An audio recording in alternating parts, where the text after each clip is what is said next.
Welcome into the Fill in the Blanks podcast. I am Jarvis Davis. I got my host here with me, Tenitra Batiste. Tenitra Batiste, how are you? It's rain outside, and it's just one of those days, right? Yeah, so grateful that I was able to get out this weekend and kind of get my exercise on and my sunshine on because this is like it's our friendly reminder that it is still winter. Right. Yeah. Yes. Winter, Spring spring. I has don't know not what it sprung yet. is. Yeah. No, Exactly. it's not sprung yet. Time, time sprung forward, but it's still winter. I guess. I don't know. Yes. Yeah, but yeah, the weather has unfortunately kind of making people sleepy and staying in the house today. So we're gonna kind of follow along right here, and we appreciate you all jumping on with us today. Yeah. Got a couple things we want to talk about. The first thing here locally. Wow. Yeah. This is something that we talked about on the show on Saturdays, 1990 game from 67. If you're Mhm. not doing anything during those time, make sure you check us out. Matt Ryan restructures his contract. Now, Yes. this is very important, right? Because one of the things that we talked about was the fact that if they did not restructure Mhm. Matt, that what 1 year plan and then try to trade him Yeah. might go into play. But now that they've spread this money out over the next 3 years, Yeah. it, it seems like we may be looking at Matt Ryan being around here for a little bit longer than that. Yeah, and I think it's one of those where you kind of look at a couple different things. Number one, like you said, they had options of, okay, do we want to do something this year with him? Do we want to do something next year in the way of a trade, a restructure, or what have you? And like we said, they weren't in cap hell going into tomorrow's deadline at 4 p.m. to get under the salary cap of 182.5.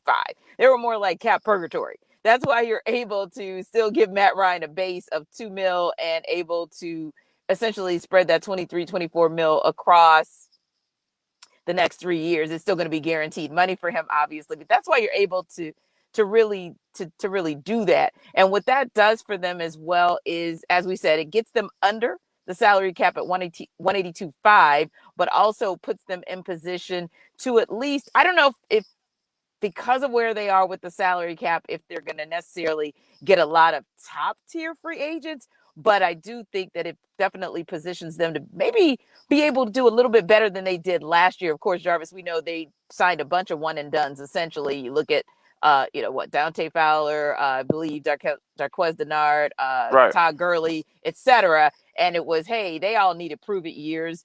We have some salary cap issues, so let's just sign these guys. They might be in a position that same this kind of restructure kind of puts them in that same position as well, but you're just hoping that at least these one and done guys who might be in need of a prove it year, that they're actually able to get some good ones under Terry Fontenot and Arthur Smith, Yeah, durable and ones. yeah, and it seems like Terry Fontenot is working that Mickey Loomis magic, Yep. when it comes to the salary cap because in 2022 Matt Ryan's cap number is like 48 million roughly. Yeah. So Yeah. yeah, it's kind of like a year by year thing. It seems like it's what it's going to be as far as trying to make these things work on a Yeah. year annual basis. So you can't even really think 4 to 5 years down the You road right can't. You now. can't.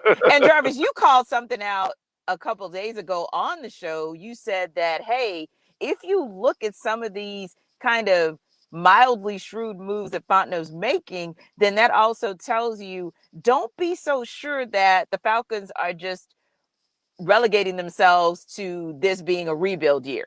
They Right. still may be putting themselves in position to say, hey, let's see what we get out of free agency. Let's see what we get out of the draft with those 9 picks, and let's see if maybe we can contend. And then you look at what Matt Ryan is doing, and you and I kind of pondered about that. We've actually talked about it over the last couple of weeks. Are you looking at what the Saints are doing, where basically Drew Brees bows out and Jameis Winston gets the bulk of his money in bonus money, and then you look over at the Bucks and they're just re-signing guys left and right. We heard about Shaq Barrett, we heard about Rob Gronkowski last night, and you're thinking to yourself, Jarvis, these guys are basically coming back with some restructured They contracts, some loading up. 1 year. Yeah, exactly. They're just reloading. So do you want to relegate yourself to just being in that position of rebuild outright, or do you want to try to do a little bit of reloading on your own and see what you can get? Yeah, I think you have to do both, because Yes. there's no way you can just relegate yourself to being bottom dwellers in the NFC Right. South, especially the way that it's currently constructed. Because Yep. we know the Saints still have their defense; they still, are very capable, or look, being good to great, Right. defensively. And you're going to figure out what you want to do offensively at quarterback. Once you do that, you already have the weapons, unnecessary weapons surrounding them, that whoever their quarterback is, to be Mm-hmm. successful. And then, like you Yes. said, and it goes without saying, what you just said is, with Tampa Bay, we know what they're doing. It's clear. Yeah. Yeah. It's clear. And Carolina is in kind of in between. They're trying to figure Mm-hmm. out what they want to be as far as from a quarterback standpoint. There was some rumors that they were looking to trade for Deshaun Watson. They Mm-hmm. still have Teddy Bridgewater under contract for Yep. now. Matt Rule has said that he's their quarterback, which doesn't mean anything in today's NFL. Right. Yeah, he's on your roster. Yes, we Today. understand that today. So it would behoove them to do both, because, like you Mm-hmm. said, you have to think for now, and you have to think for the immediate future, and you have to think long term as well. So all those things seem to be on the table for Terry Fontenot with the restructuring of Matt Ryan's contract. Yeah. Yeah. It'll be interesting, but I like the move. I like the fact that the Falcons are doing some creative things, and like the fact that they're willing to say, hey, we know that we're going to have to stock up just to get out of this division. And we're going to have to do some things Right. differently just to get out of this division. And speaking of that, just briefly, because I know we want to get some Hawks in before we run today, but certainly that's what the Falcons are doing free agency wise. We know that they've been making their rounds at pro day, at pro days around the country, including Georgia Tech today, and I'm sure UGA's pro day tomorrow on Wednesday.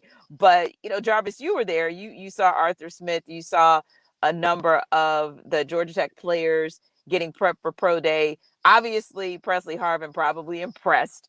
Right. Just amazing what he's been able to do as kicker, punter of the year in college football. But from your perspective, did you see anyone else that stood out for the Jackets, whether that is just stood out to maybe have made some noise for themselves, made the case for themselves for the draft, or for the Falcons?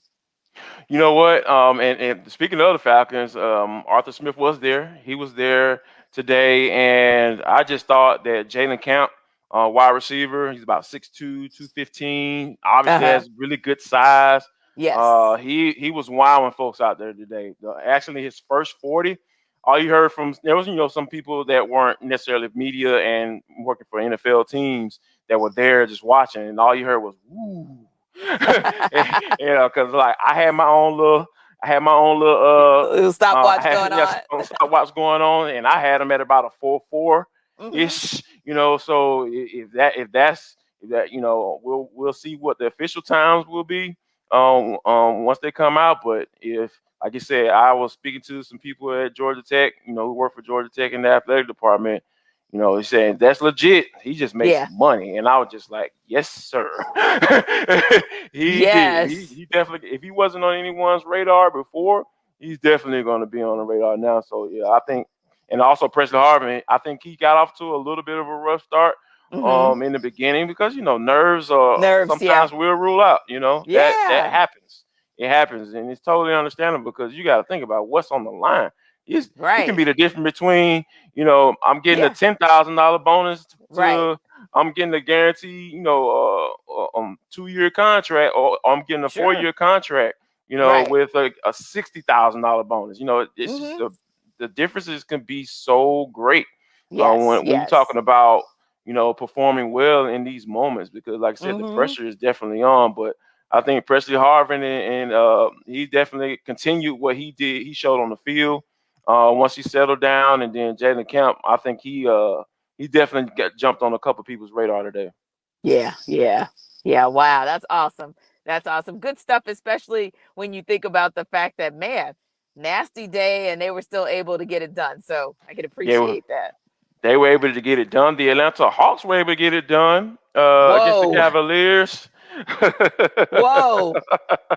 Where do we start, Jarvis? Where are we starting with the Hawks? I just Well, where? it's like, who is this team, and, Who and are and right? where Who did they are get these these people and where guys have they from? been? You're Yes. right. And where have you Like, been all where our have not you look, been?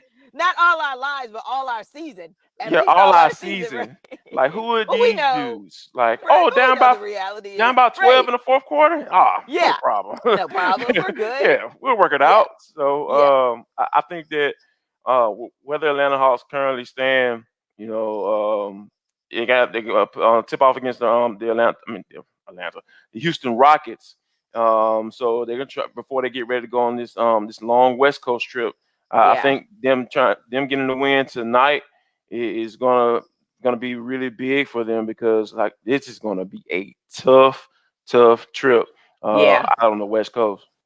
Yeah. You look at the fact that right now they are potentially they're in position if they win tonight to get back to 500, Jarvis, for the first time in a month and a half. They have not seen any parts February, yeah. of 500 Hmm. since February 1st, to be exact. So Yes. it's really crazy to think about what they weren't able to accomplish in about 6 weeks that they've now been able to accomplish in 6 games. And when you kind of look at it, it's really any night, any given night, it could have been somebody and was somebody other than Trae Young. I think that's the critical piece there. You know, you look at Nathan Knight, who got his first game ball on Sunday. You look at what Danilo Gallinari's been able to do. I think, are you okay calling him Gallo now? Are we still doing Dan?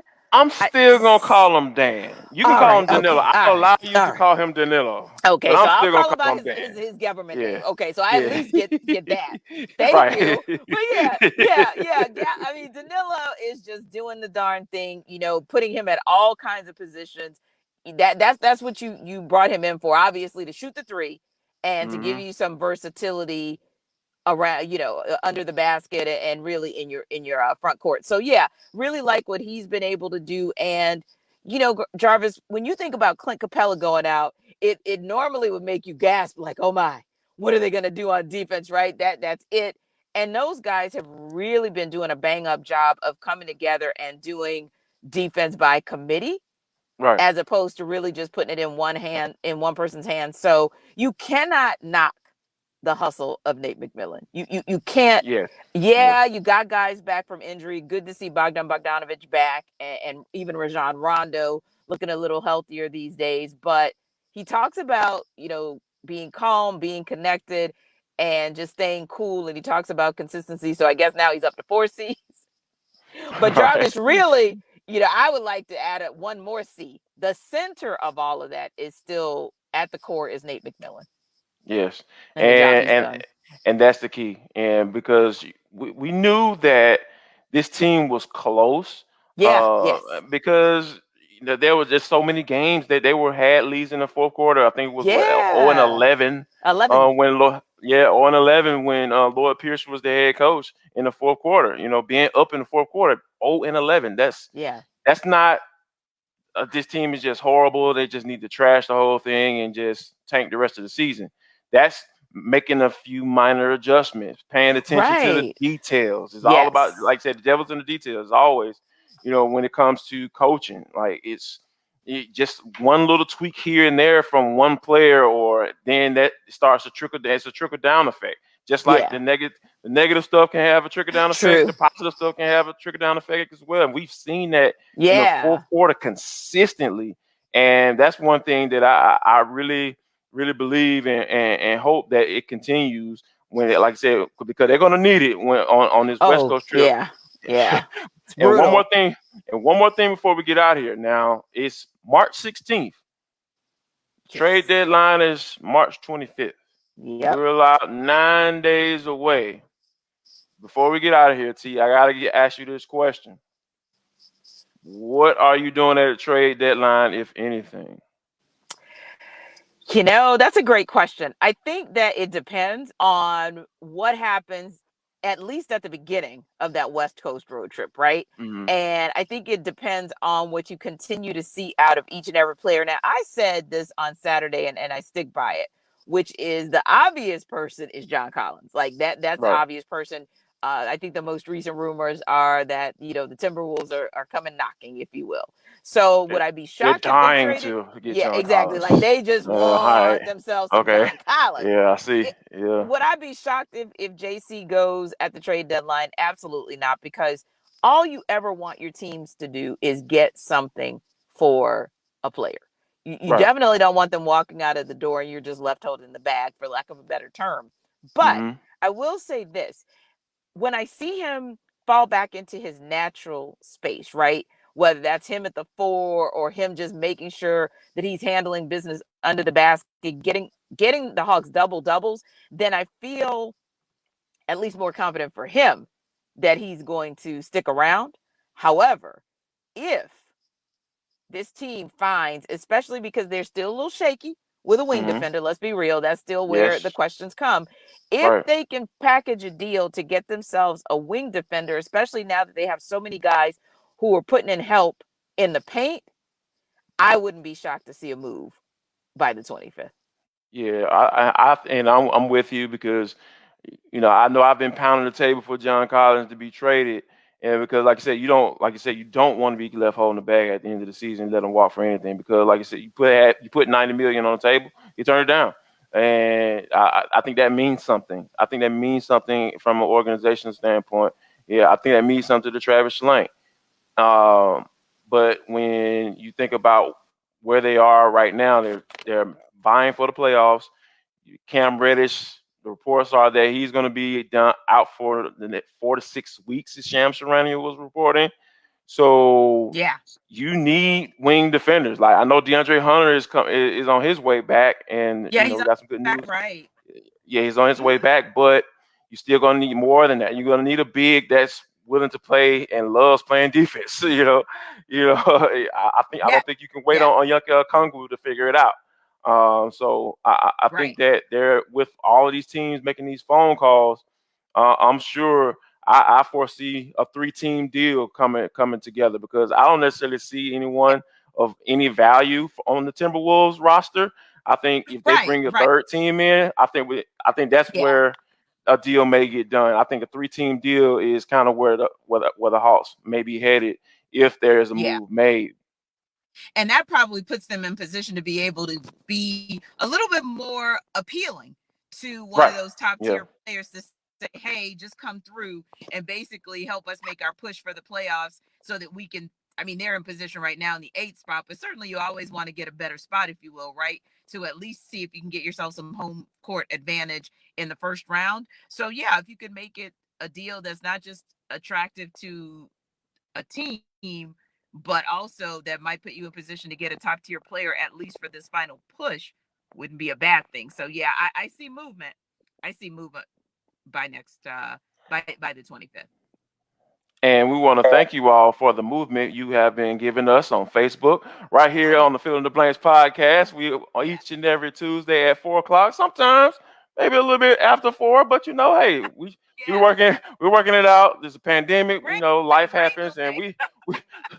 we Jesus is taking the wheel. That's how we're gonna fly on this show, hands down. But well, don't forget you can always check us out on Google Podcasts, on iTunes, and on Spotify. Tenitra, go ahead and hit us with that benediction, please, ma'am. Well, it's such a blessing that we got the days that we got, right? Like the last 4 or 5 days, going out and seeing the beautiful sunshine, whether you were able to get out to just wherever, go walk the parks or what have you. Listen, I know it's raining right now, but to me, I just kind of looked at those days like that just means some sunshine is around the corner for us. We're maybe turning the corner finally in this pandemic. So that is good. That's exciting as we are looking to get back to some sense of normalcy, especially for us, Jarvis. Like it's about to be sports a palooza, right? We got Oh Braves coming in yeah. the regular season, we got free agency in the draft, and we got NCAA tournament. So yeah, people just can continue. You got to continue wearing your mask. I'm about to put mine back on. Keep being vigilant, but yeah, it's a good look. The sunshine we got the last few days. That's just kind of a sneak peek that we're turning the corner. And continue to support us because we are a ray of sunshine to you. Yeah, I'm Yes, confident enough to say that. And yes, don't forget, we'll be back here on Tuesday next Tuesday at 4 p.m. right here on the Fill in the Blanks podcast. For Tenitra Batiste, I'm Jarvis Davis. We'll see y'all next week.